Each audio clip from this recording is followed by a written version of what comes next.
Here's how to walk yourself through heightened emotions in 5 steps. Number 1, notice how you might be feeling.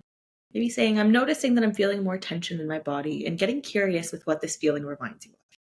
Number 2, talk to yourself. Give it a name and see how you might be feeling. So I might say, I'm feeling scared that my partner doesn't love me as much as I love them. Number 3, remember that a feeling will pass and it's not always grounded in what's happening in the present moment, but also reminding yourself whatever you're feeling is okay. Number 4, give yourself some comfort and even a reminder that you are worthy of love, comfort, and support. And scan your mind to see what it is that might be comforting for you right now. Is it a warm cup of tea? Is it getting outside for some fresh air? Or is it putting on a comfort show in the background? And number 5, if none of this is working, try something new. Try calling a friend or a family member. Try trying out a new exercise class that you've been meaning to.